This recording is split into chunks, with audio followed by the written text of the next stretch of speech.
Good morning, everyone. It's my pleasure to welcome you to today's webinar. Thank you for joining as we continue our path to commercial deployment of carbon capture and storage here in Wyoming. These webinars are really designed to deliver information generally regarding carbon capture and storage, but it's also a great way for us to receive feedback from our stakeholders that are out there. So thank you for submitting questions, and please send us your feedback after the webinar. Carbon capture and storage, why is it important to Wyoming? Well, nearly every net zero pathway we consider for Wyoming, how do we get there? It doesn't matter which one we choose, we always end up with, we've got to deploy carbon capture and storage. Not only is it key to decarbonizing our existing industries, but it really is a way to help recruit new industries to Wyoming. So for example, hydrogen production. If we take natural gas or coal and turn it into hydrogen that's carbon free, requires carbon capture and storage. So we hope to use this industry to help recruit new businesses in that space.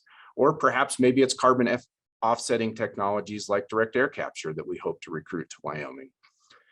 So with that, it is my pleasure to introduce the panel today. We'll begin with Fred McLaughlin, who is the Interim Director for the Center of Economic Geology Research here at the University of Wyoming School of Energy Resources.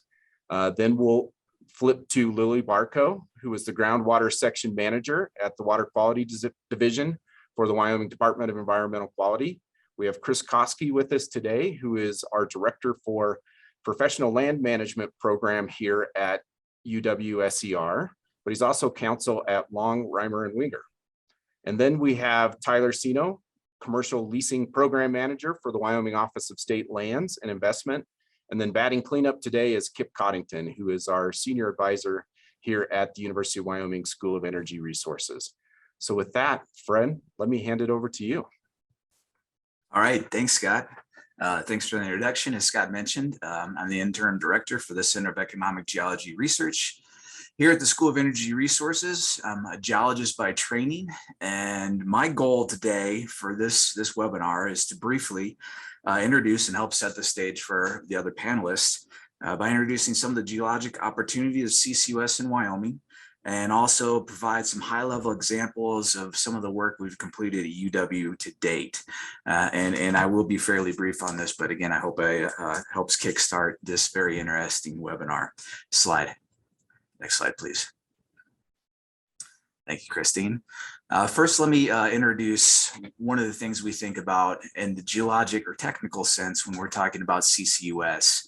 And that is a region's or a site's pore space resources. So let me take a minute to define that. Pore space resources, both the pore space that it's available and a potential injection target zone, and also the character thereof. So a lot of the geologic, the reservoir engineering, the technical assessments we do really start with that. What are a region's capacity to keep and maintain CO2 in the subsurface?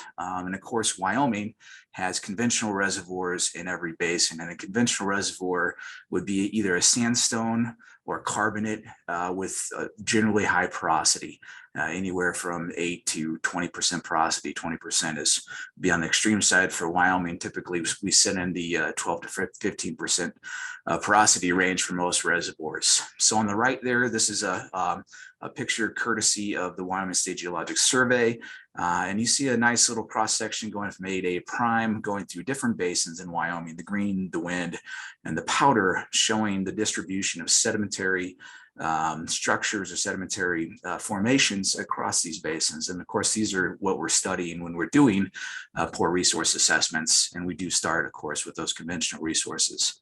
And it doesn't matter if there are pore space or a lot of pore space in rocks if you can't hold it there. And Wyoming does have a lot of proven cap rock holding capacity. This is proven in the fact that we're producing oil and gas out of the ground that was generated in some cases over 100 million years ago that has been retained, or even very agile and mobile elements and molecules such as helium are produced in Wyoming. And I'll show a slide a little bit later that introduces why Wyoming is so good at holding on to fluids in the subsurface. One of the other important aspects that goes along with the pore space resource, so it's not directly involved with it, but it's necessary for making sure CCUS works, are some of the regulatory framework pieces that Kipp, Lily, and our other panelists, Kris, will talk about. The other thing that benefits us with these studies in Wyoming is we actually kind of have a low impact. And what I mean by that is, we generally have a lower population. So to develop larger technical projects, in some cases, it's easier than adjacent states. We also have a bunch of existing CO2 infrastructure, which we can utilize. And we have a bunch of existing subsurface data. So we can start a project at a higher level in some regards, and a higher level uncertainty with respect to the geologic subsurface than some of the other regions around Wyoming.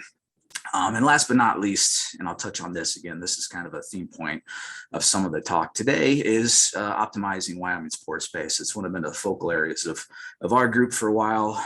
Again, it is a limited resource, and that's why I keep using the word resource, and we want to make the best use of it with respect to injectivity and storage capacity. Next slide, please, Christine. Again, just to step back for the group on the line and introduce Wyoming.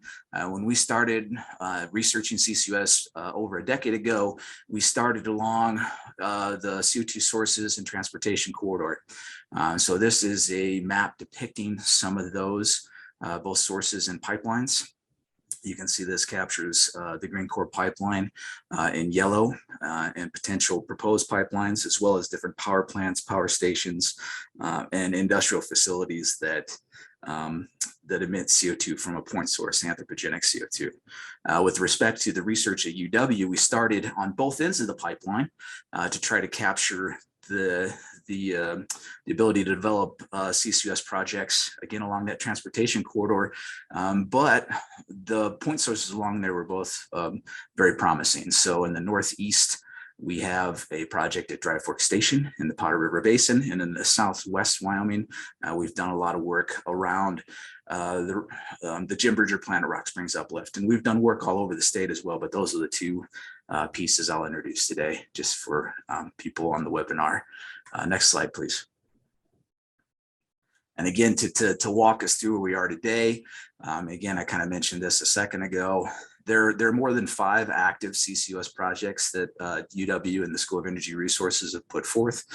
But these are the ones that have advanced the most to date. So again, one of the primary focus areas we have now is Wyoming Carbon Safe at Dry Fork Station, labeled number 1 on the map just north of Gillette. Number 2 is the Rock Springs Uplift Regional CCUS Hub. That was the first work we started on CCUS in the university. And again, it's advanced as far as the project number 1. We've also done a lot of work around the depleted gas fields in the fold and thrust belt.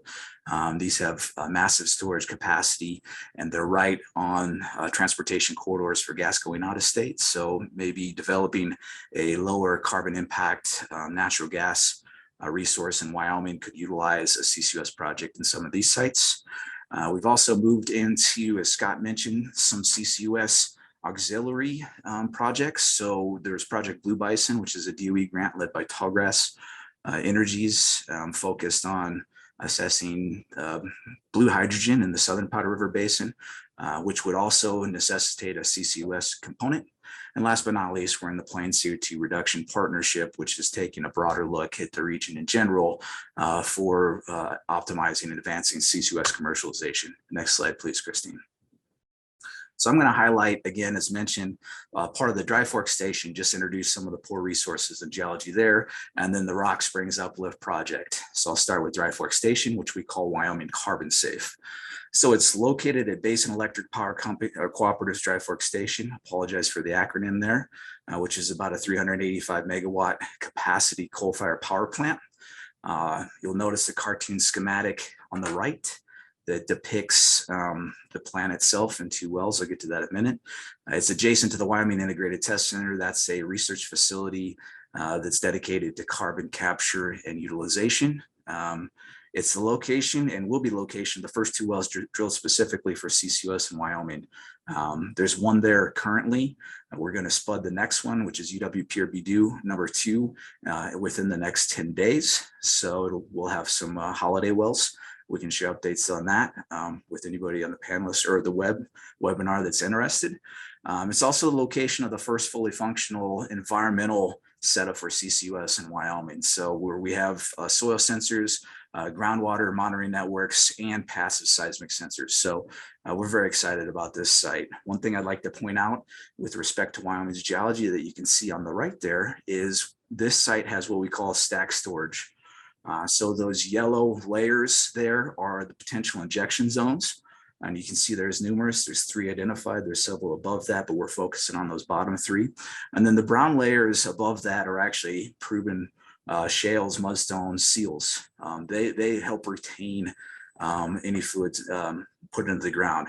And this is a geologic setup that we see across all of Wyoming, where we have the potential for stack storage and then large overlaying seals to hold that in. And again, with respect to developing and optimizing your pore space in a CCUS commercial project, stack storage is a preferred method for getting the most out of your injection zones. Next slide, please. To focus in on how we go about learning and defining these resources in a very general sense, on the left is an exaggerated 2D seismic section that has been colored in with the different geologic formations.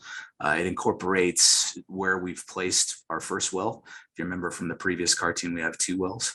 UW-PRB number 1 was drilled in 2019, and it targeted different formations as deep as the Menalusa formation. So if you take a step to the right, the middle figure adjacent to the cross section, you'll see that there's a log facies associated with that well. Of course, that's learning we were only able to get after we were able to drill that well, collect petrophysical data and other core data. And if you take one more step to the right, where we're just focusing on that Menalusa formation, you'll see, even though we say the Menalusa formations are targeted injection zone, there's many areas within the Menalusa that would not accept CO2. So what you see on the right is a porosity and permeability log developed actually from core. So those are core plugs. And then adjacent to that, you see the different lithofacies, and then that's next to gamma ray and an electric log. So as we go about evaluating these pore space resources, just want to share they are highly variable, even within one geologic formation. Next slide, please. Similar to the dry fork station, we have the Rock Springs uplift. It's a large structural trap. You don't need a structural trap to develop a CCUS site. If is noticed from the last slide, DFS is just on the structural limb of the base and syncline. Next slide, please.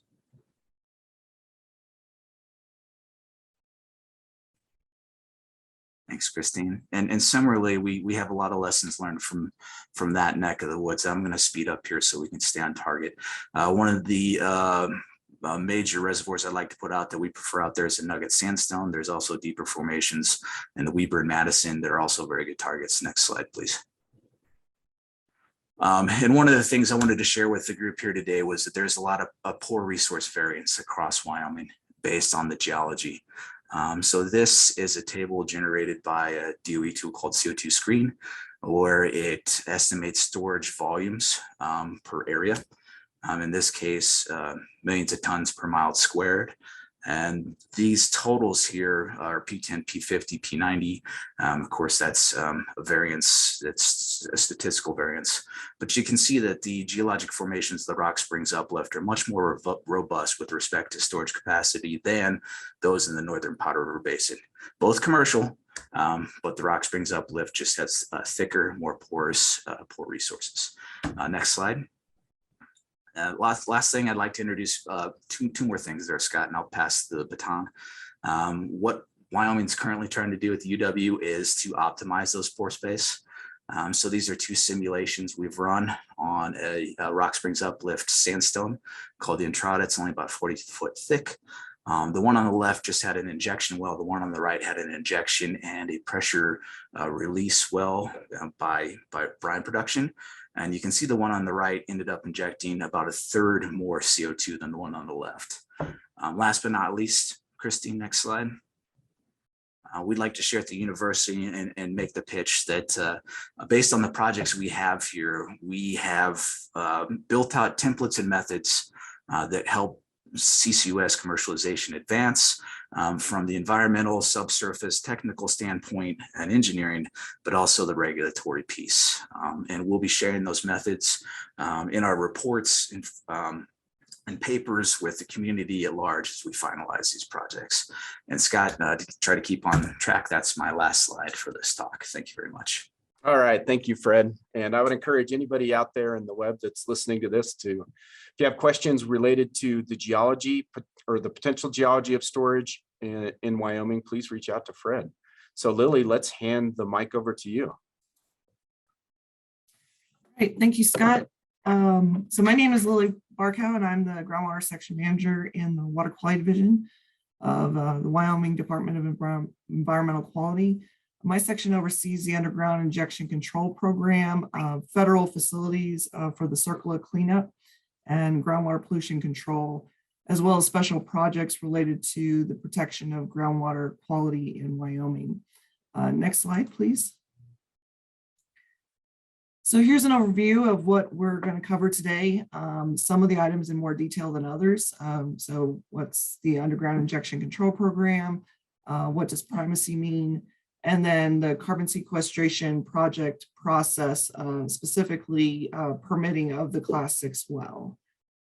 Next slide, please. So to start, I wanted to provide some information on what an underground injection control well is. It's an injection well that's used to place fluid underground into porous geologic formations. These injected fluids may include water, wastewater, brine or salt water, or water mixed with chemicals. In our program, we manage the Class 1 wells. Those are injection of hazardous and non-hazardous waste deep into isolated rock formations. Class 2 wells, those are exclusively to inject fluids associated with oil and natural gas production. Class 3 inject fluids to dissolve and extract minerals. Class 4 wells, these are shallow wells used to inject hazardous or radioactive waste into or above a geologic formation that contains an underground source of drinking water. But in 1984, EPA banned the use of these injection wells, and they may only operate as part of an EPA or state authorized groundwater cleanup action. In Class 5 wells, these inject non-hazardous fluids underground. They most dispose of waste into or above an underground source of drinking water. Some examples of those are stormwater drainage wells, septic system leach fields, or agricultural drainage wells. And then today's presentation speaks to the Class 6 wells that are used to inject carbon dioxide for long-term storage or geologic sequestration. Next slide, please. So states seeking UIC program primacy, they have to demonstrate to EPA that the state has jurisdiction over UIC regulations that meet the federal requirements for a 1422 or 1425 program and have the necessary administrative, civil, and criminal enforcement penalty remedies. So Wyoming received primacy of UIC Class 1 through 5 wells in 1983. Those Class 2 wells are under the Wyoming Oil and Gas Conservation Commission, and Class 1, 3, and 5, those are under Wyoming Department of Environmental Quality. Next slide. So Wyoming started down the process of Class 6 primacy in 2008. These are the various steps taken for developing statutes, entering rulemaking, and then applying for primacy. Wyoming is the second state to receive primacy. We received that in October of 2020. The other state is North Dakota. So what does primacy mean? Having primacy means that Wyoming implements the UIC program to protect underground sources of drinking water within the state. EPA's role is that they ensure that the state with primacy is meeting the requirements to administer the UIC program, but they're not a decision maker when it comes to drafting or issuing a permit. Next slide. So in 2013, the Wyoming State Geological Survey drafted the technical memorandum number 4 for the Wyoming DEQ. Carbon sequestration and class 6 wells are rather complex. And so this report includes introductory material incorporated into each content area to guide the reader through areas containing unfamiliar subjects. For example, in discussing the chemistry of CO2, phase diagrams are explained. So the discussion of the phase relations of injected CO2 and its implications for project design, safety, and monitoring can be understood by the non-specialists. Next slide, please. So the overall framework of carbon capture and storage covers the process of capturing carbon dioxide from the original carbon source, and then carbon dioxide pretreatment, compression, transportation, and ultimately the injection into the deep subterranean saline aquifers or other suitable geologic structures. And so DEQ's primary focus is on number 4 on this figure, which is the storage associated with the injection well. Next slide. So the overall framework of carbon capture and storage covers the process of capturing the carbon dioxide. And so the entire process is similar to the Resource Conservation Recovery Act, which is from a cradle to grave approach. This would be similar for carbon sequestration. So today we're going to focus more on the permitting of the well and then leading up to the operation. Next slide. So once an operator has identified their project based on screening of legacy data, it would be beneficial to set up a pre-application meeting with DEQ. But even before the pre-application meeting, we encourage the applicant to determine the surface and mineral ownership rights and discuss access to the site with the appropriate parties.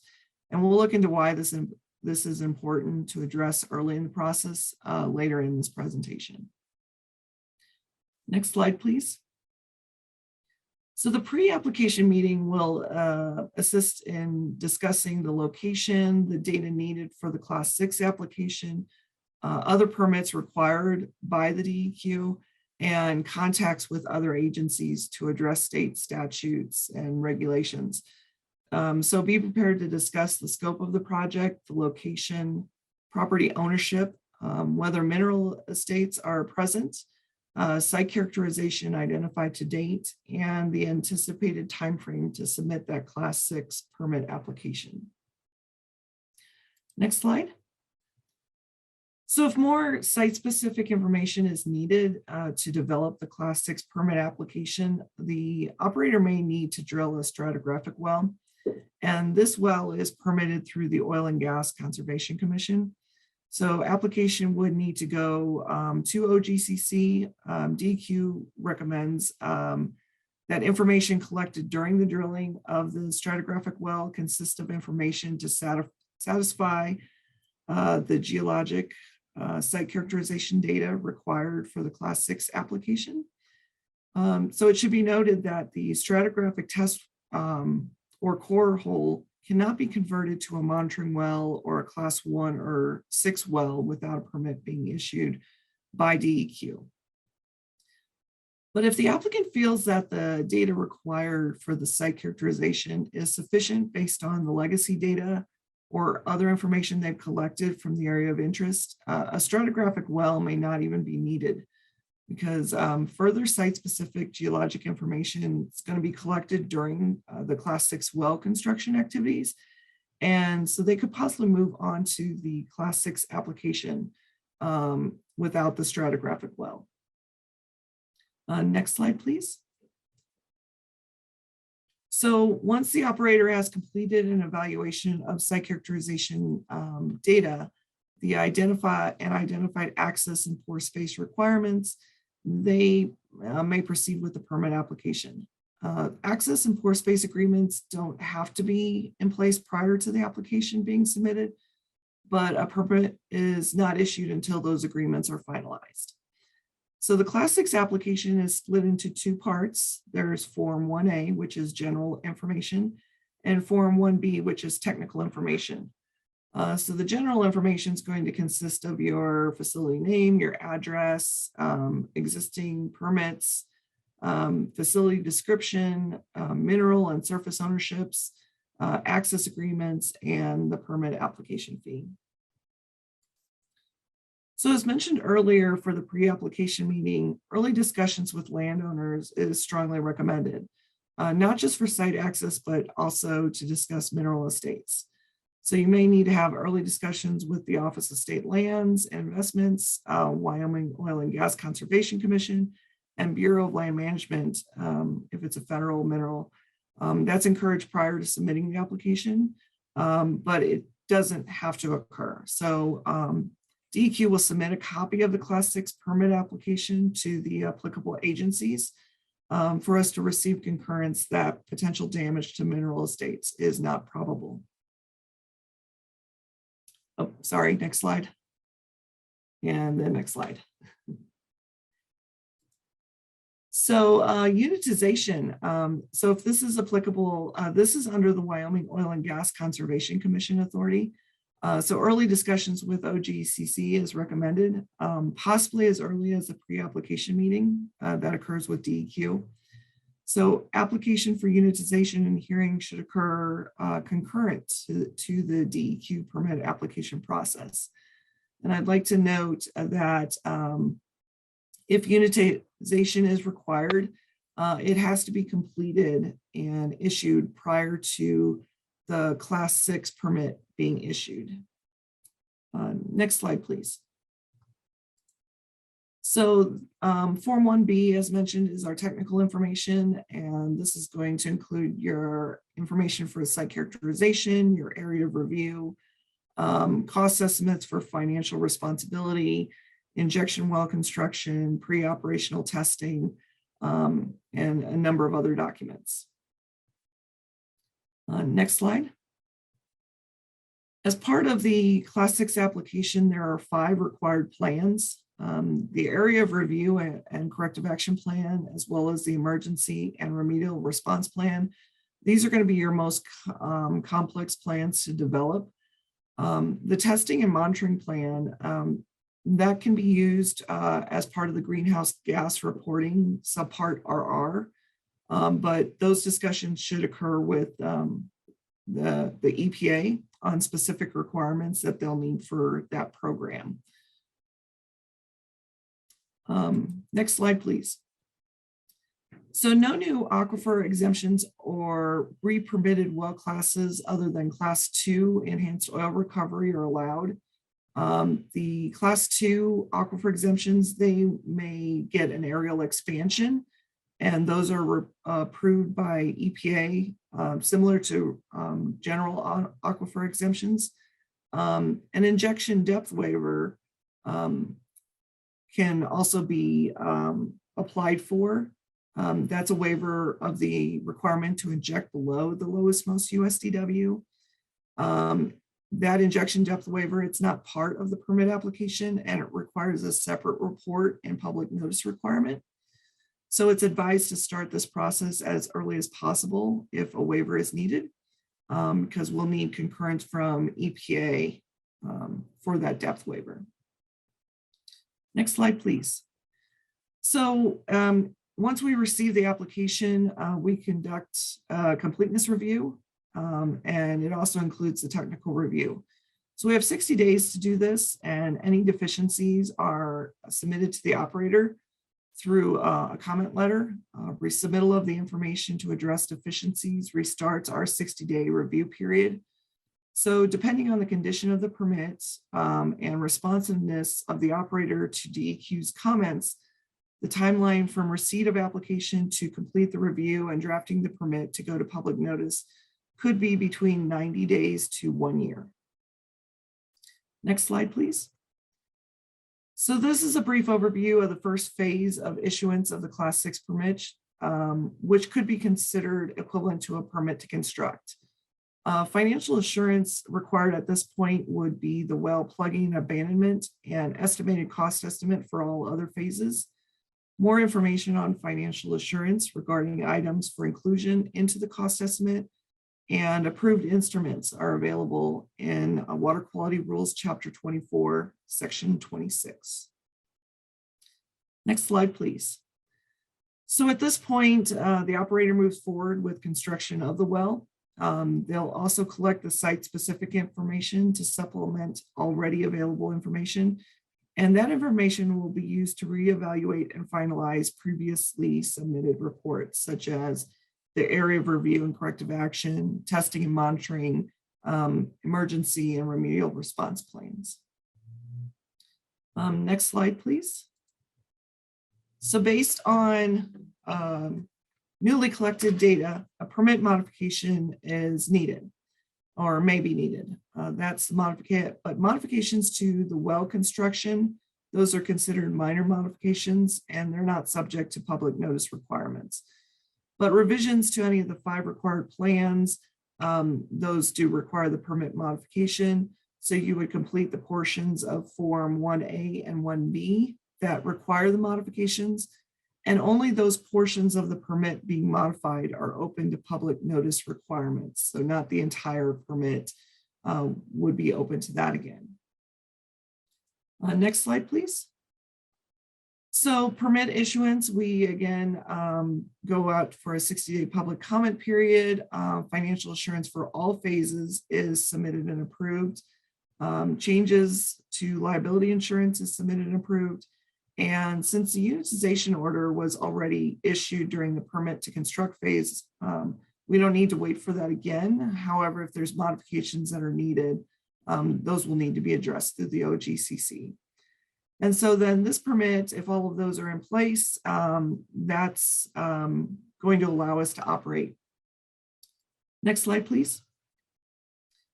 So during the operation and injection parts of the projects, there may be additional permit modifications required based on the operational data. Those will be subject to the 60-day public notice comment periods.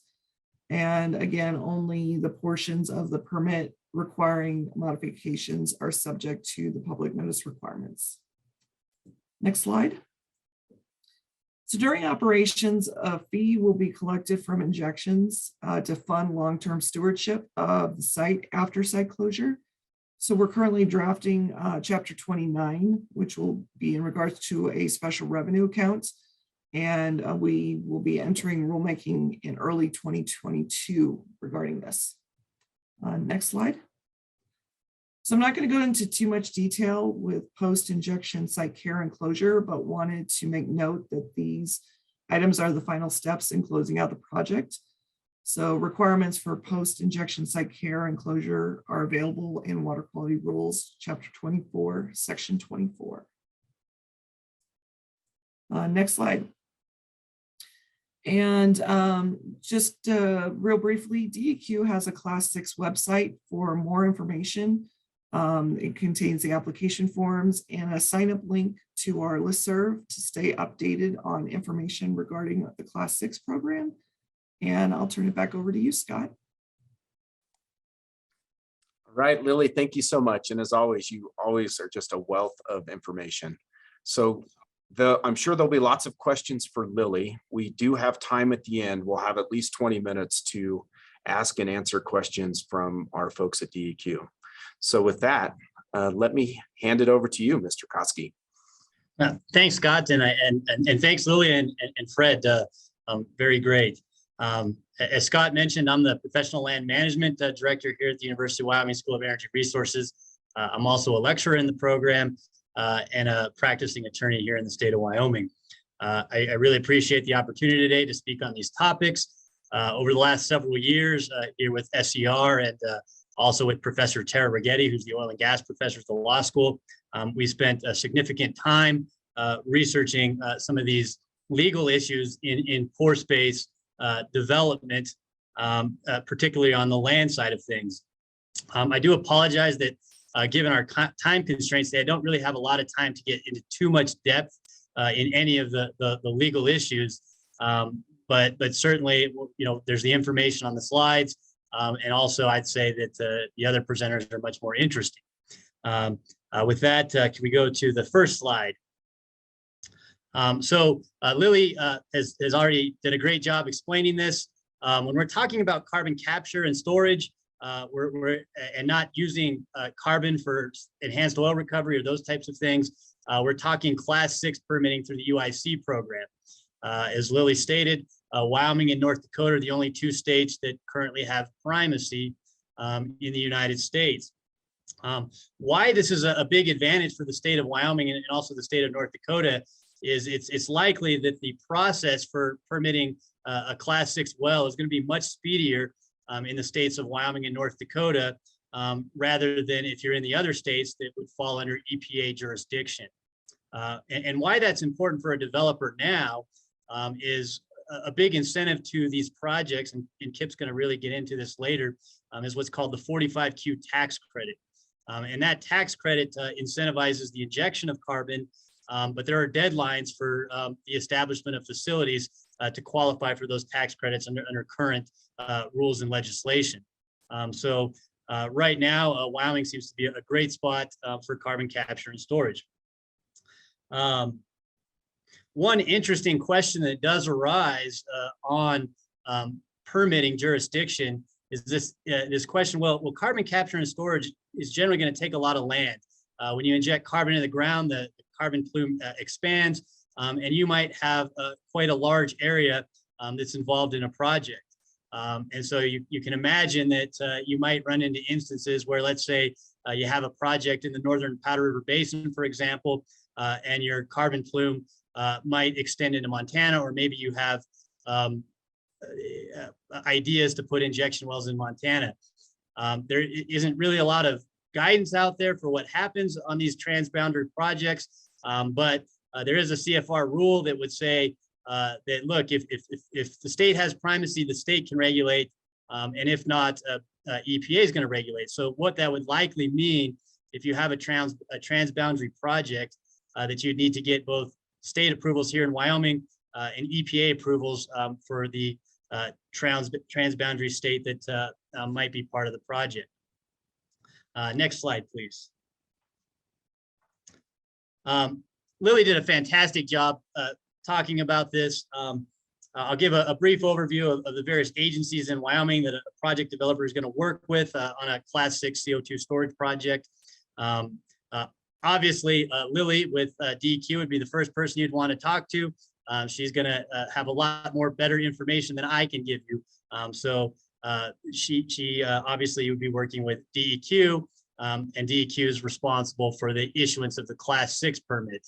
DEQ is also responsible for bonding and monitoring, which is all part of the Class 6 program with DEQ.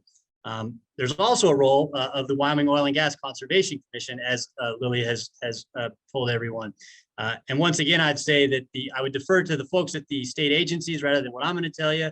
And I also noticed that Tom Kropatch, the director of the Wyoming Oil and Gas Conservation Commission, is slated to be listening today according to the attendance list. So I would certainly defer to him, and he's fantastic. But in any event, the role of the Oil and Gas Commission, as Lily indicated, was the idea of unitization. And you might ask, well, what is unitization? When you inject carbon into the ground, as we discussed, the carbon plume expands, and we get into issues of land ownership of, okay, it's going into person's pore space. And you ask, well, who owns the pore space? Wyoming has a statute that would say the surface owner owns the pore space. Now, there is a question when you deal with federal mineral reservations, but generally, the idea behind unitization is a sharing of the economic benefits for the project. Also, why a developer would want to go through the unitization process is it would give some sort of exclusivity to the injection. If a developer were to go forward with the project without unitization, it would leave open the possibility that you have multiple injectors in the same space, causing interference with each other. Obviously not good for either project. So those two agencies have major roles in carbon capture and storage projects, and you would obviously be working with the Oil and Gas Commission on a unitization application, and you'd be working with DEQ as far as the permitting of the Class 6 wells, the bonding, and the monitoring. I do briefly make mention that there are rules at the Oil and Gas Commission currently. They may be updated at some point as projects proceed. Also, a benefit of unitization is that you can imagine that you might have a project covering a quite substantial area. You might have some landowners or some other pore space owners that don't consent. How do you go forward with the project? Well, if you can get a consent of a certain amount of the portion, either 75 or 80%, you can basically involuntarily unitize those landowners into the project. Briefly, I do point out, and it's a little bit off topic, I suppose, but one of the questions on carbon capture and storage is what happens with the long-term liability for the injected carbon. Why that can be an issue is lenders and financing companies, when they're financing projects, might want to have some sort of understanding of how long is there risk and potential liability. Wyoming, the state of Wyoming is currently working through the Joint Minerals Committee on a bill that would allow for the state to basically take over that liability 10 years after the site closure certificate is issued. So I do mention that they're tackling that issue. I suspect it will be debated in the next legislative session. I do support the bill and certainly would be helpful for anyone listening to make any suggestions that they see as that bill makes it through the legislative process. Next slide, please. Now, when we talk about carbon storage in Wyoming, probably one of the biggest hurdles, and I would say it is the biggest hurdle, is the federal involvement. Outside of Laramie County, really there's no place in Wyoming where you can go and have a large enough area of private and state surface ownership to put together a relatively medium to large sized storage project. So that's going to ultimately require federal involvement in the state of Wyoming, most likely. And so these issues of federal involvement are very critical. And if I were to drill an oil and gas injection well or drill an injection well for water produced from oil and gas operations, at the federal level, we have statute called the Mineral Leasing Act. We have a lot of regulation and guidance on how that permitting is done, how the federal approvals are achieved. And so we have a lot of certainty. In carbon storage, we don't currently have a statute on point, nor do we have clear guidance on what authority the federal government has to issue any rights to carbon storage. Now, I highly suspect, and Professor Rigetti and I have an article out there published by the Pace Environmental Law Review that Title V of FLPMA would provide that authority. With talking with various BLM and other folks over the years, they seem to believe that would be true as well. But I do mention that there's no provision in FLPMA that specifically authorizes carbon storage projects. But Title V of FLPMA, what is it? It generally provides a surface managing agency such as BLM or the United States Forest Service the authority to issue what's called a right-of-way for the use and occupancy of federal lands. And so right-of-way has been broadly defined as lease, easement, permit. And so I do believe that there's authority under FLPMA to issue that. There's no guidance issued to date. I think what BLM and perhaps the solicitor's office is waiting for is that first project to basically help establish that precedent. I do mention we're running short on time, so I'm going to move to the next slide real quickly and then wrap it up. This next slide is just some sort of legislative and regulatory opportunities and suggestions for, from a land perspective of how we can incentivize carbon storage projects, how we can de-risk some of the carbon storage projects from a regulatory standpoint. You have to understand what is the regulatory process before you can really undertake a project.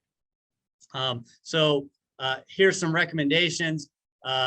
I do note that the Senate Energy Committee is currently looking at some of these issues. I do suspect there'll be some draft bills. I'll just give one issue that sounds kind of crazy, but we can't even say for certain in Wyoming and other states where you have land that was issued under the Stock Raising Homestead Act, whether the minerals that were reserved in the United States kept the pore space. So we don't actually have certainty to, is it the private surface owner or is it the federal government that owns that pore space on lands that were patented under that act and various other homestead acts.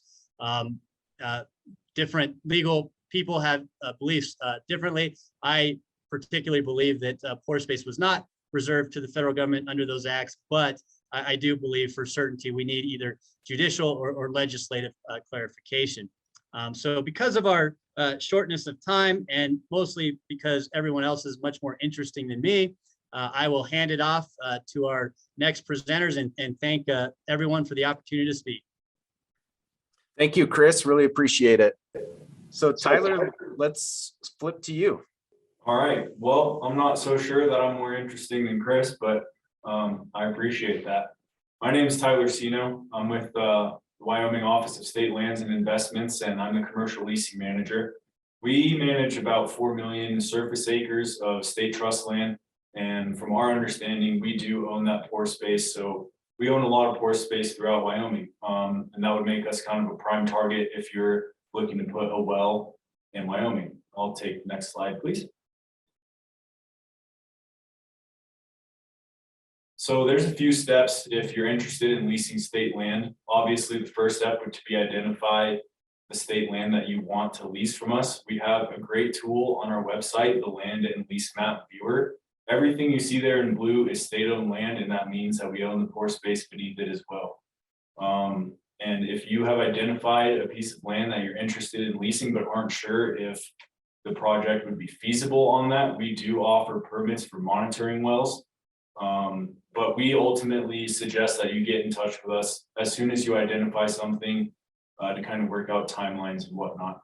So next slide, please.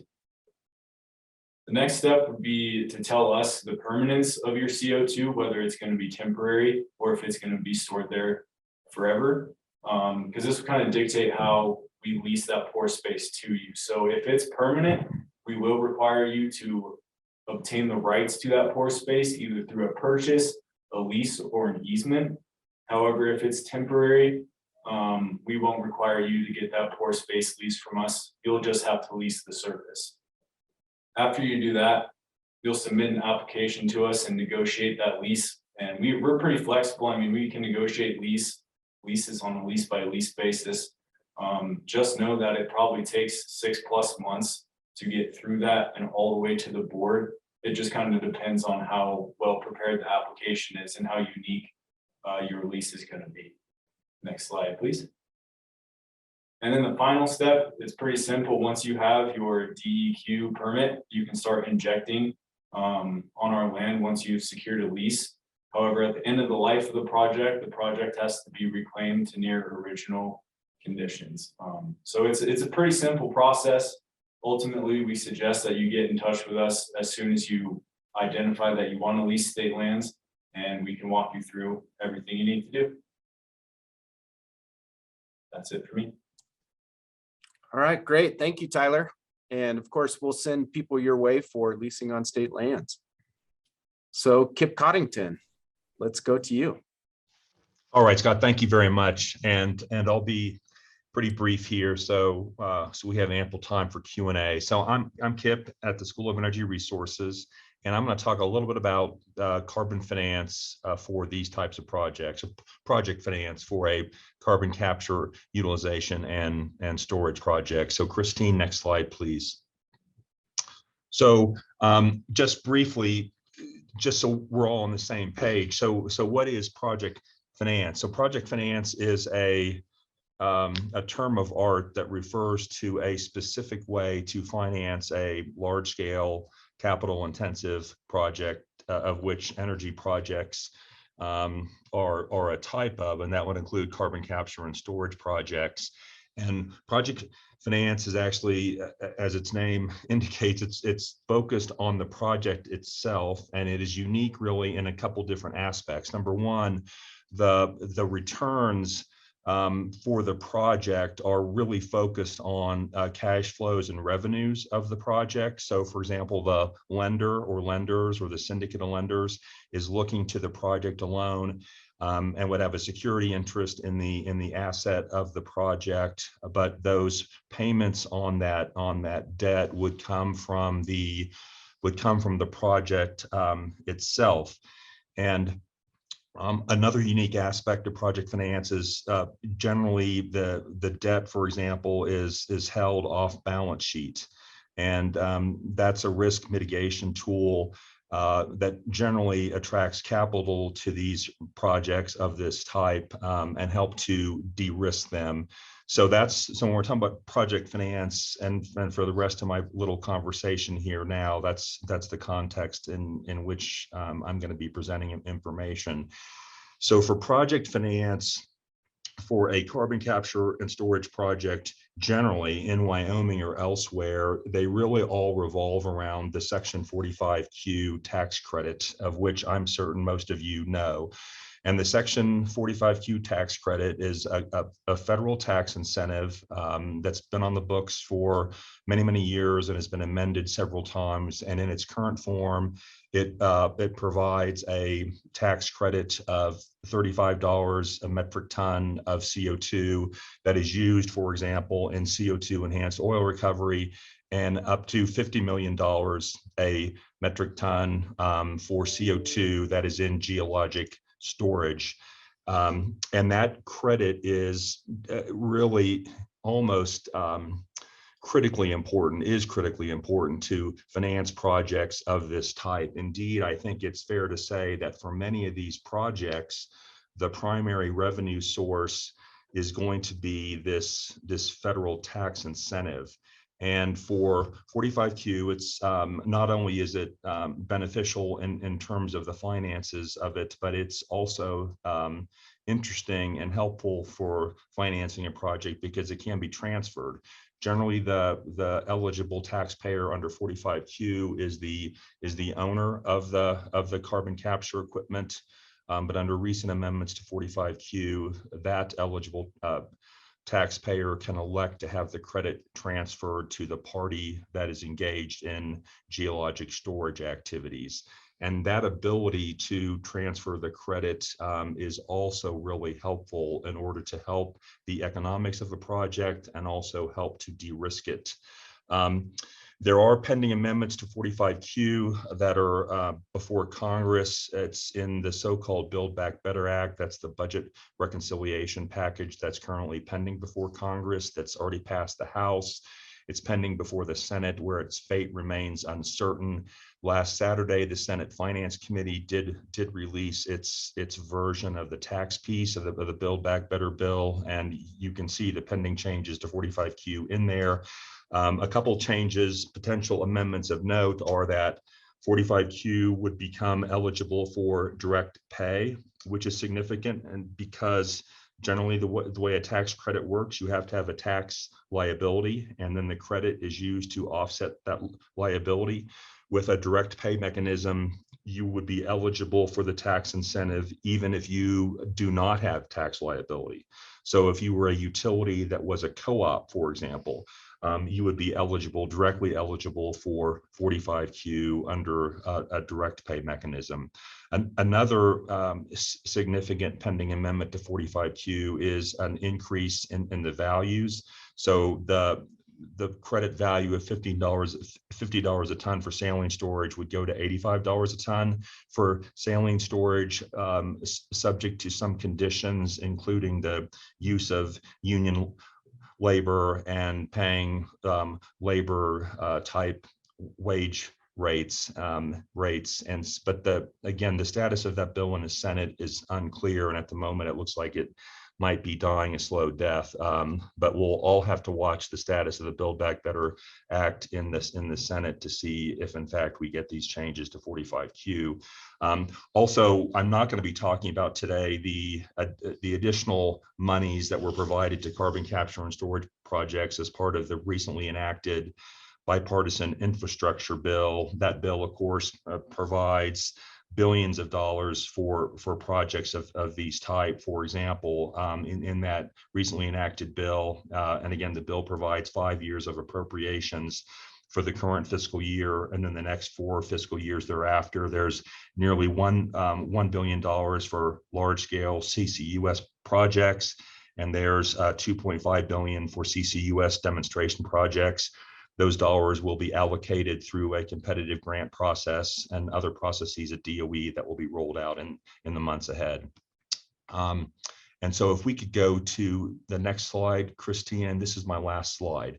So going back, so this is a little primer on what a potential project finance structure would look like for a carbon capture and storage project. This structure comes with a couple caveats. Number one, it assumes that the owner of the facility, or the capture facility, if you will, that ownership is separate from the ownership of the storage site. And that isn't necessarily the case, but I think it might be the case in a lot of different cases. A industrial facility, for example, may not want to get in the business of owning a piece of geology and actually engaged in those geologic storage activities. So again, this is assuming the industrial facility or the source of the capture facility is under ownership A, and then the storage site is under a different ownership structure, call it ownership B. This structure is also from the perspective of the facility owner, the industrial source or the CO2 emitter, or the facility that's going to be capturing the CO2. You could have a similar structure that is done from the perspective of just the storage site owner. And again, there are other different structures, corporate structures and financing approaches that could be used. As I said at as I said at the beginning, this is a project finance model. This does not look at other ways in which the capture facility might be owned. So, for example, this assumes that the facility itself is owning the capture facility. Conversely, you could have a third party that is leasing the providing that capture facility under a lease, or you could have other types of structures. So for this, you've got the 2 parties that would be in a partnership that are effectively owning the equity of the project. That would be the sponsor, and the sponsor is the entity that is developing the project. And then you have the tax equity, who is a passive investment that is in the deal largely in order to gain the benefits of the tax credits, here 45Q. So both the sponsor and the tax equity investors will be putting equity capital into the project, and then they would be owning the facility here. That would be the capture plant.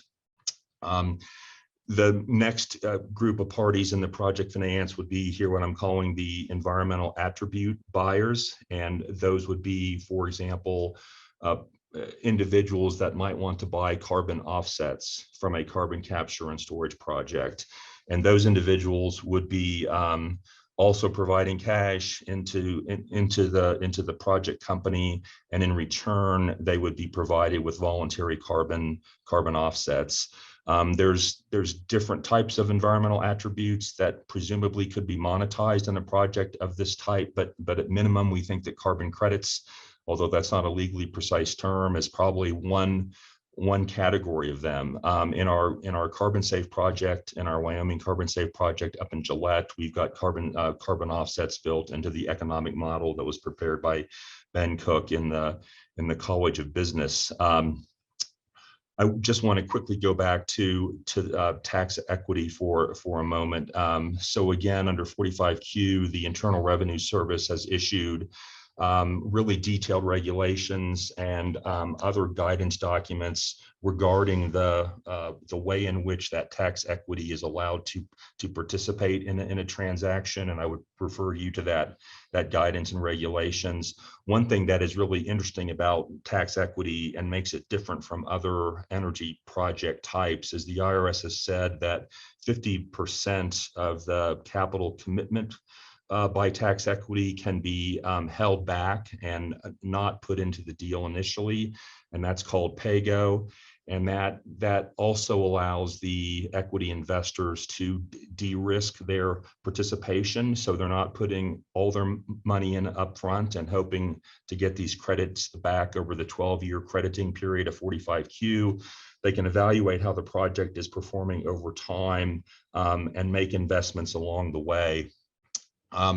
So I've talked about environmental attribute buyers. Another category of participants would be product off-takers. And so if your product is not only storing CO2 in a saline formation, but it might be selling CO2 for enhanced oil recovery. So CO2 would be a commodity in that context. That you'd have an off-taker for CO2, presumably that would also be providing cash to the product, to the project.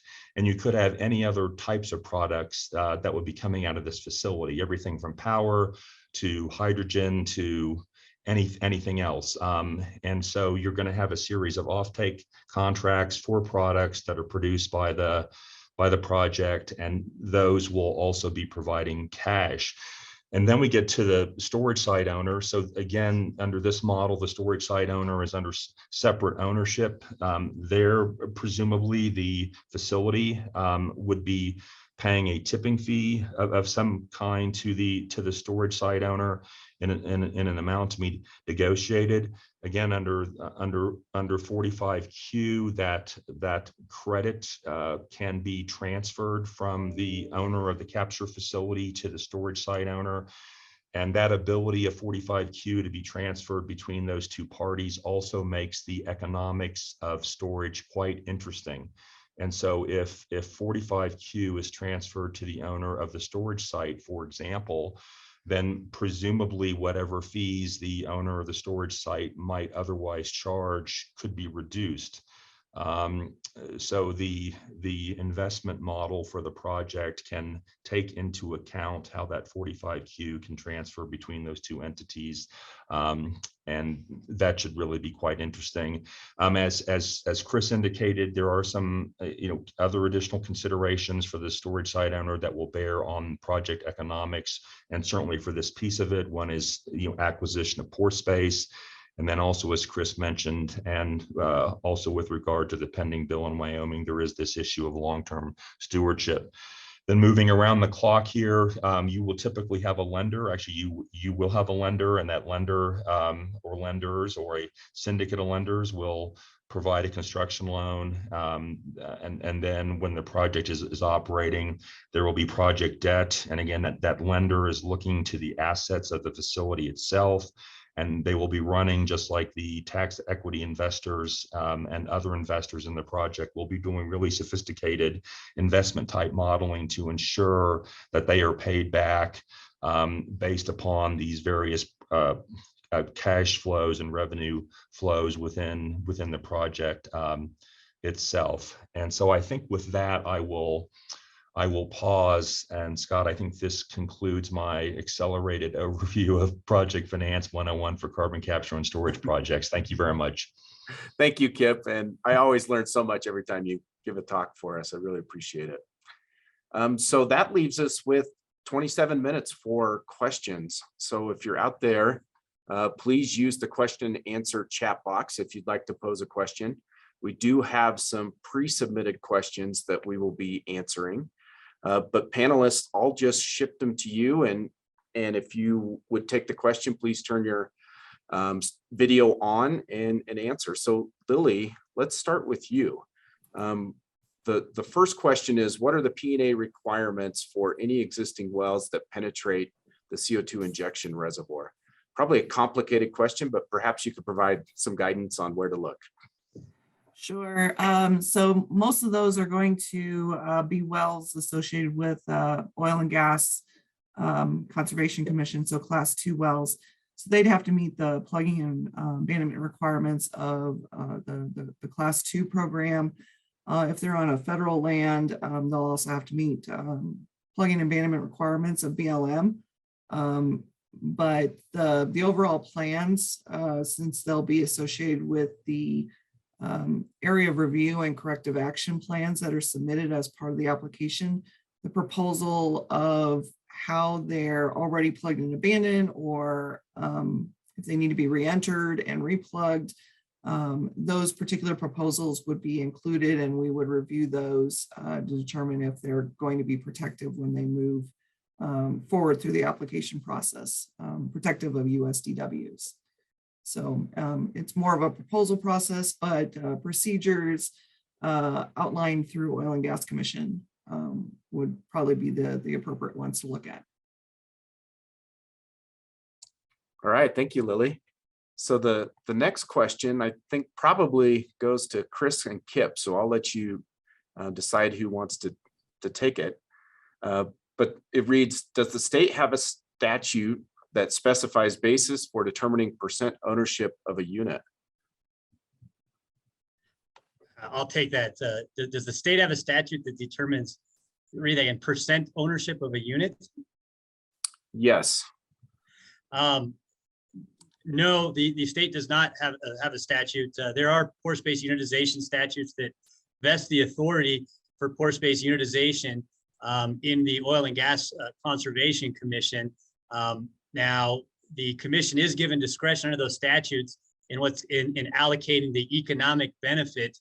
We currently don't have rules that explain how exactly you calculate and allocate that economic benefit. So it'll be interesting to see the first few unitization applications at the Oil and Gas Commission, or perhaps some sort of rulemaking guidance as to how that's calculated.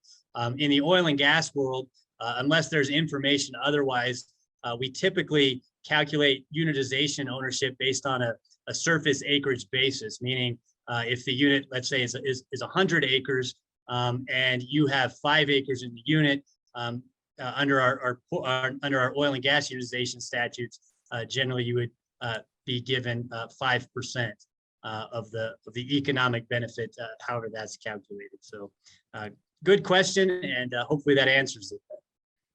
All right, thanks, Kris. So Kipp, I'm going to pick on you for the next one. We lost Kipp.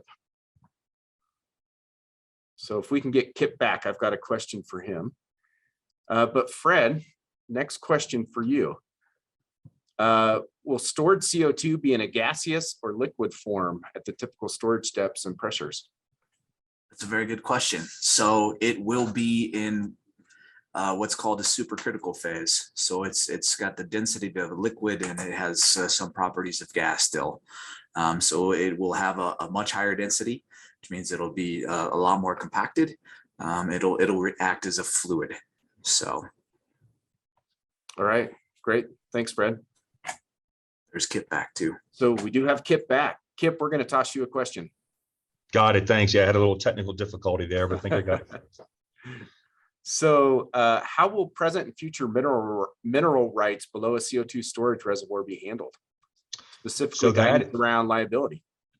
So that's probably a question for Kris. So I will endeavor to answer, and then Kris will correct me if I'm wrong. But so those issues, any tensions between the storage estate, if you will, the pore space owners, and the mineral estate would be addressed in a proceeding through the Wyoming Oil and Gas Conservation Commission.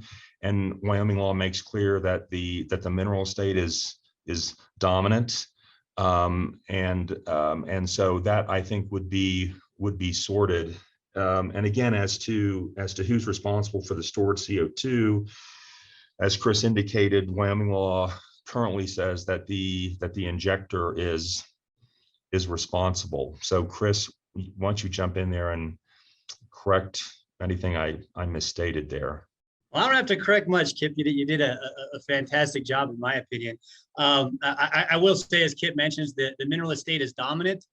So certainly, if you're talking about the pore space owner being the surface owner, that pore space owner or the party that acquires that pore space right is going to have to keep in mind the dominancy of the mineral estate. Now, something interesting that I find, and a question that I think remains to be answered is, what if you find pore space that isn't currently being used, and so you get a unitization application from the Oil and Gas Commission to inject carbon dioxide per se, and let's say later in time, oil and gas operations come into the area, and perhaps a party wants to inject the produced water. Certainly, you run into a lot of liability, a lot of safety problems having CO2 and produced water being injected in the same formation. We don't have guidance currently. I suspect a first in time, first in right method would be adopted by the Oil and Gas Conservation Commission because it also has jurisdiction over what we call Class 2 wells, which is injection of fluids related to oil and gas operations. So, that's a real open-ended question with a lot of legal uncertainties that I'll be excited to see how they shake out as we go forward. All right, thanks, Kris. Thanks, Kipp. So the next question, let's toss to Fred and Lily. So what are your thoughts on the criteria to predict and define when plume migration has stopped? Lily, you want to take a swing first? No, I do not. Fred, let's go. I'll go first. Geologic perspective. So of course you would build this in, Scott, into part of your monitoring program. There's several different ways to do that. That could be offset wells, monitoring wells dedicated with gauges and other things downhole. You could do time-lapse seismic data, 3D seismic, to monitor the well. But as we understand it, both from real-world projects and models, simulations, and thermodynamics, once you stop injecting, the plume does tend to stabilize there. So most of the migration that will happen is while you're continuing to inject and pressure up that reservoir. Once that activity ceases, the system, like most systems, works to go back to equilibrium and contain the plume thereof. So, but there's 10 years that we have to prove that and report back to Lily, or else we're in trouble. So maybe now I pass to Lily and she can share her thoughts there. Yes, there's some requirements in chapter 24 that the model and the monitoring that occurs, but we also will require a number of years after once you stop using mechanical methods to keep the plume stabilized, to show that with the systems turned off, that the plume is truly stabilized. And I believe that's around three additional years of non-mechanical means to show that it's stable. So the connection between the model and then turning off the system to allow for the stabilization, those will need to be in place for us to consider it stable. All right, thank you. So Kipp, economic question. How would you project the potential economic impact of a carbon storage or pore space project, particularly in Wyoming? So Ben Cook, I'm not certain if Ben Cook is on the phone on the webinar, but we're here at the University of Wyoming, and certainly for Wyoming Carbon Safe, we're indebted to Professor Ben Cook in the College of Business, who's the keeper of the economic model for that project. And so not only has he done the project finance modeling, but he also has applied standard economic modeling tools to look at anticipated employment employment impacts, labor, what it would mean for local and state taxation, property taxes, and there are standard economic modeling tools that can be applied for that. And yes, I don't have those numbers in front of me for Wyoming Carbon Safe, but in terms of all of those buckets, as you might expect, he's showing a positive return. They're capital intensive projects. They take employees to run and operate and maintain them, and also in terms of the subsidiary benefits that would be anticipated to come from the fossil fuel industry generally. I think we're quite hopeful that these projects would be really, really, really economically beneficial to to the state of Wyoming. And again, for Wyoming Carbon Safe, that a lot of that work has already been quantified. All right, thank you, Kipp. I'm going to switch to some of the pre-received questions. Lily, this one goes to you. Does EPA need to review and approve a permit prior to DEQ issuing the permit? Yeah, so that gets back to why primacy is important. So we, since Wyoming has primacy of the Class 6 program, we basically are the program. So we implement the enforcement authority, the drafting of the permits, the issuance of the permits. So EPA will get the opportunity to review and comment on the permits, but during the typical 60-day public comment period, the same as anyone else. So then, but they don't get to be part of the authorization of the actual permit. That's under the director of DEQ is the lead to issue those. All right, great, thank you. So Tyler, I've got a question for you, and it relates to bonding. Is there additional bonding requirements for state land in addition to what DEQ requires? Yeah, so we will require additional bonding on those leases, mostly for financial assurances on what you're supposed to do, pay us on that lease. But there's also some reclamation work into that as well. It's definitely nowhere near as hefty as DEQ bonds. Okay, great, thank you. Fred, I've got a science question in the chat, relates to pressure management. So I'm going to toss you the question, but I'm also going to ask if you'll just take 30 seconds and describe pressure management. So the question reads, do you envision future projects that would involve saltwater removal to avoid overpressure situations? Sure, thanks, Scott. So let's start with pressure management. CCUS, I talked about pore space resources. Those pore spaces are already filled with a fluid of some sort. Ideally for CCUS, it would be saline brine. That means you displace fluid during your CO2 injection activities. And there's a corresponding pressure plume that develops, or you pressure up the reservoir during the activities. So one of the pressure management tools that we have seen deployed both worldwide and we've modeled and simulated a lot here at the university is to put in offset water production wells, which then goes back to the original question, Scott. So you think I captured pressure management there well for the group? Yeah. Okay. So thanks. So to envision what that might look like, one, it would be a site-by-site basin. There's a lot of geology that we know about in Wyoming that you could push on for a long time and not have to implement pressure management. But we also know that at some scale, these reservoirs are going to be confined. Either, you hit the side of the basin sometimes, or there's a structural or stratigraphic pinch out. So one of the ways to both optimize injectivity and your pore space is through pressure management. And that would be placing offset brine production well and or wells within your CO2 field. And that of course introduces more complications operationally. You'll have to manage the water at surface, either treating or disposing or even re-injecting in a lesser formation. And again, that also utilizes some of the pore space within the field. So though we know it helps, it reduces risks and it optimizes your ability to store CO2 at one site. It also is something you have to plan for. And it's maybe something that comes in later in the project as well. Maybe it's a staged portion of a CCUS project that happens in year X instead of year one. Thanks, Scott. All right, thanks, Brad. And I can't help but notice you have your hard hat all ready to go to the field next week to drill the well. Yeah, we're leaving Sunday. So if anybody's bored over the holidays, feel free to reach out. I'll be on a rig. So. All right, Kris, I've got a question for you. So this was given to us preloaded.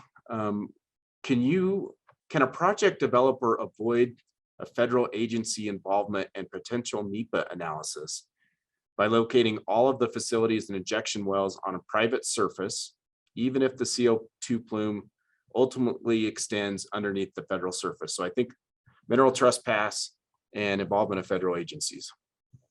Yeah, so I can see where that question comes from. I think you're looking at areas where we call the checkerboard or the Powder River Basin or other areas of Wyoming where you kind of have federal land, federal surface ownership dispersed amongst private surface ownership. So maybe theoretically you could have a project where you don't put anything on the federal surface, but inject and ultimately underground, maybe the CO2 migrates. Another point, I think that they're asking about NEPA, just for those listening real quickly, what NEPA is. It requires any agency such as the BLM, Forest Service, EPA, or whatever agency to take what we call a hard look at the environmental impacts of a project prior to taking any action, either approving or denying the project.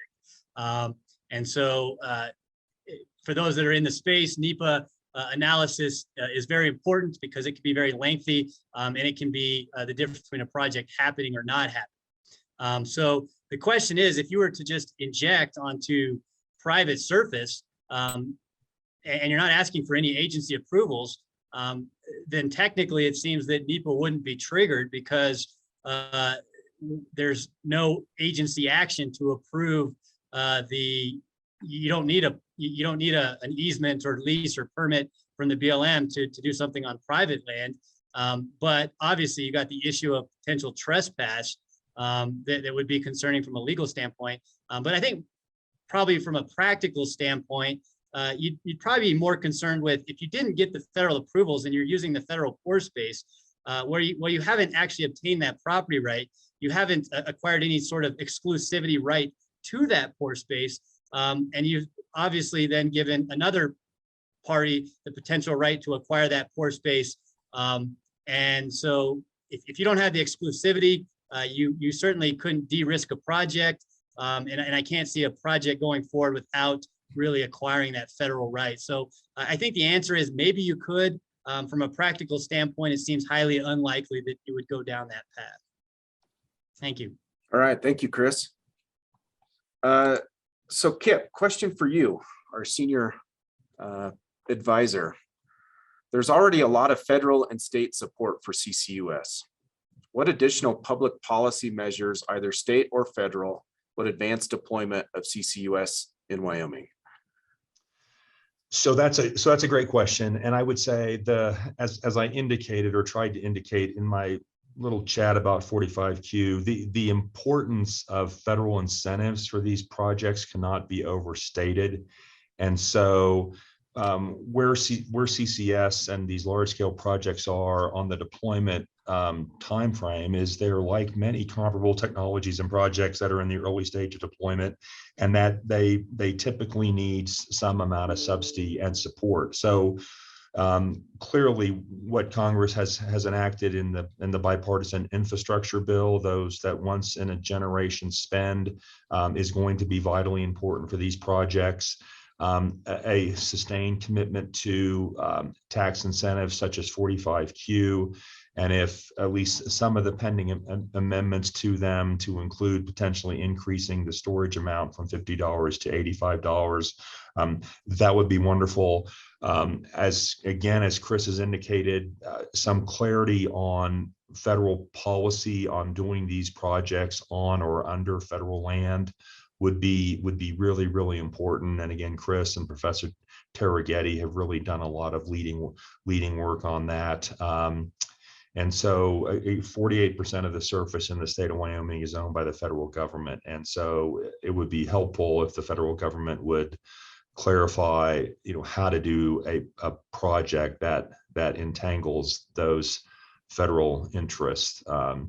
And again, I do think for 45Q, it is quite possible that tax incentive may be the primary revenue source for these projects, at least many of them, and in their early years. So keeping 45Q going is going to be absolutely key. Thanks, Scott. All right, thank you, Kipp. All right, so Fred, Lily, science question for you.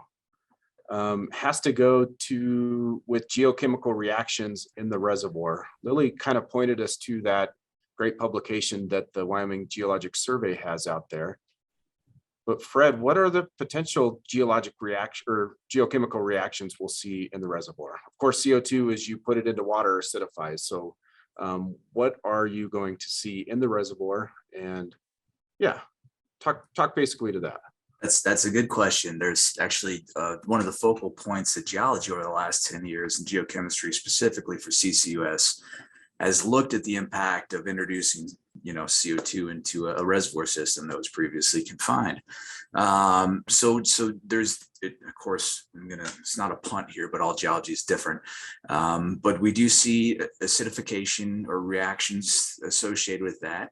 And so, just like anything in geology or chemistry, there can be reaction with buffer minerals. So one of the things we see a lot in Wyoming, there's existing carbonate minerals, oftentimes as cement in these reservoirs, and they can react with the CO2.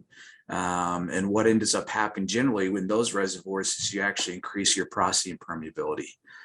There's been studies done on sealing formations and the ability for CO2 to interact with certain minerals there, with the clays. And oftentimes you will see some reactions, but at a really small scale. So when we build sensitivity charts for geologic impacts, we found time and time again that those geochemical reactions, so they do and can impact your injection zone.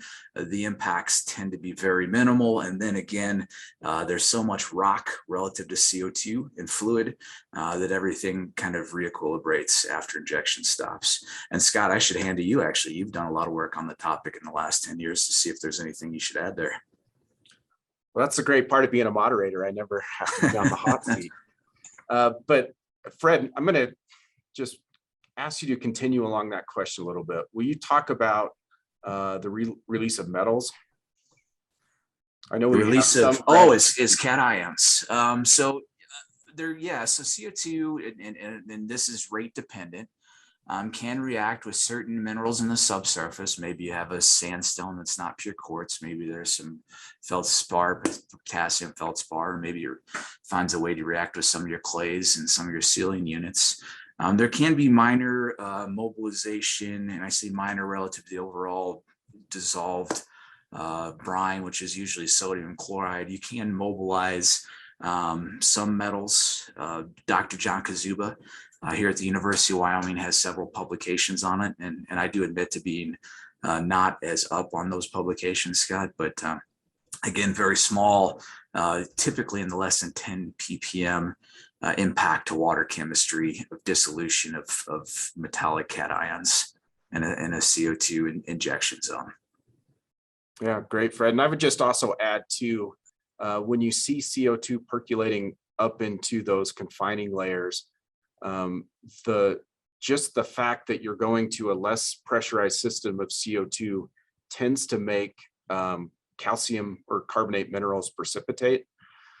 So what we're finding is those fractures within the seals that CO2 is finding its way into.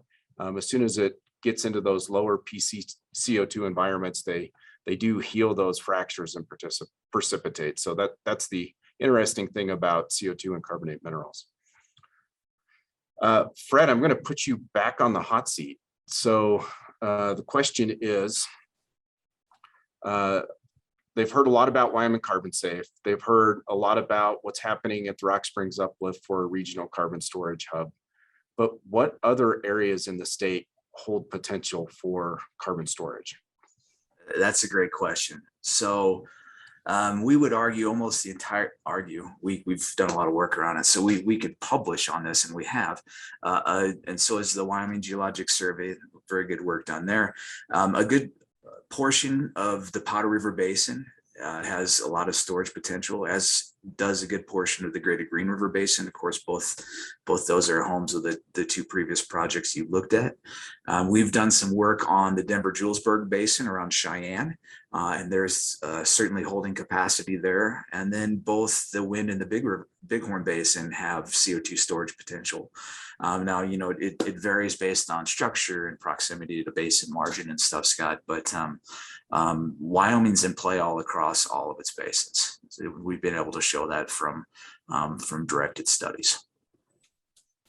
All right, great. So we have just 1 minute left. So I'm going to ask all the panelists to turn your cameras back on and invite any parting thoughts. Let's just go around the room. You've got 5 seconds. Kipp, let's start with you.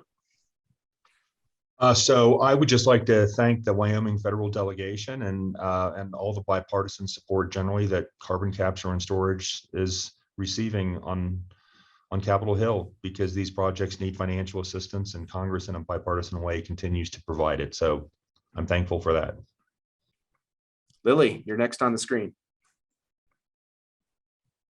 Don't really have anything else. Just we're here to answer any questions. If there was something you didn't get to today or think about after the discussion today, feel free to contact me at DQ, and happy to help out with that. All right, Kris, parting thoughts. Well, I'd first say, you know, I have to thank Lily and Tyler for being here on behalf of DEQ and state lands. That's what's great about the state of Wyoming is our agencies are very involved and anyone can work with them. So I just think that's fantastic. And also, as you all saw, I'm just humbled to work with a great team, Scott, Fred, and Kipp, and every day picking Fred's brain as I try to understand geology. So thanks to all of them. All right, Tyler, parting thoughts. Yeah, I'd just like to say thanks for having State Lands on here. We're excited to be in the position we're at to support projects like this, and we're looking forward to hopefully getting some wells on state land. All right, thank you, Tyler. Fred?